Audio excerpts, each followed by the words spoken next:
Finally నేననుకున్నట్టే India versus England third ఓడిఐలో Virat perform చేశాడు. రోహిత్ అంతకన్నా బాగా పెర్ఫార్మ్ చేశాడు. అని నేననుకున్నట్టే వన్ డే సిరీస్ కూడా సమర్పయామి. సరే, ఇప్పుడు నన్ను తిట్టుకోకండి. ఇమీడియట్‌గా వీడియో చూసిన వెంటనే ఏంటి ఇండియా ఓడిపోవాలని కోరుకున్నావు, నువ్వెలాంటోడివి అది ఇది అని తిట్టుకునే ముందు వీడియోని ఎండ్ వరకు చూడండి. నేను నేను జస్టిఫై చేస్తానని చెప్పట్లేదు గానీ, నా ఒపీనియన్ ఏంటో మీకు తెలిస్తే క్లారిటీ వస్తది. అప్పుడు కావాలంటే తిట్టుకోండి, ప్రాబ్లమ్ లేదు కామెంట్స్‌లో. సో, లాస్ట్ టైం మనం అనుకున్నట్టే ఐర్లాండ్ సిరీస్ పోవాలనుకున్నాను, పోయింది. అండ్ ఇంగ్లాండ్‌తో టీ20 సిరీస్ పోవాలనుకున్నాను, అది కూడా క్లీన్ స్వీప్ అయి పోయింది.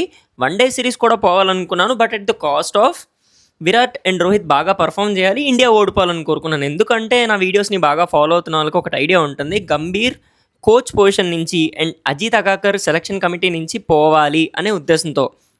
సో, అనుకున్నట్టే జరిగింది. ఇంకా మ్యాచ్ విషయానికి వస్తే Rohit Sharma, my word, my God, hit man చించేశాడు.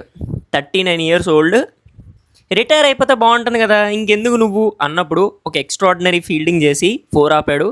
అది సోషల్ మీడియాలో మీరు చూసే ఉంటారు. అండ్ నిన్న 130+ ఎక్స్ట్రాడినరీ.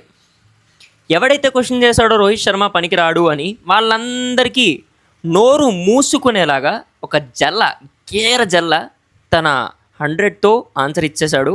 అండ్ ఇంకా విరాట్ కోహ్లీ స్టార్టింగ్లో చాలా ఇబ్బంది పడ్డాడు, కానీ స్ట్రైక్ రొటేషన్ మాత్రం ఎక్కడ ఆపలేదు సుమి.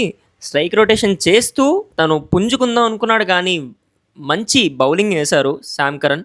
ఎక్స్ట్రాడినరీ లెన్స్, ఎక్స్ట్రాడినరీ పేస్ వేరియేషన్తో చిత్తగొట్టేశాడు. He deserves the wickets.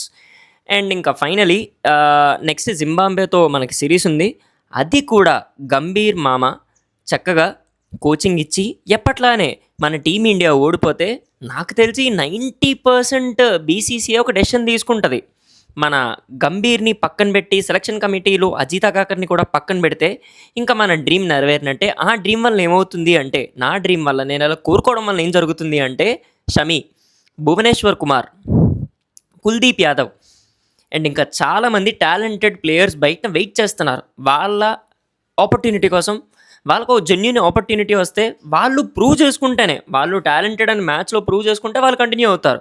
So, ఇక్కడ నేను కోరుకుంటుంది ఏంటి అంటే, ఒక టాలెంటెడ్ ప్లేయర్, జెన్యూన్ ప్లేయర్, ఎవరికైతే ఎక్స్పీరియన్స్ ఉంది వాళ్ళు ఖచ్చితంగా వచ్చి ప్రూవ్ చేసుకొని ఇండియాకి కప్పు కొడితే అది ఆనందం, అది సంతృప్తి.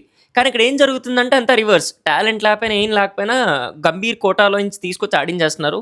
సో, ఇప్పుడు మీకు అర్థమై ఉంటుంది. సో, ఇది నా ఒపీనియన్. మీకు కనుక ఈ వీడియో నచ్చినట్లయితే తప్పకుండా లైక్ చేయండి. అండ్ మన ఛానల్ ఇంకా సబ్స్క్రైబ్ చేసుకోకపోతే సబ్స్క్రైబ్ చేయండి. Thank you.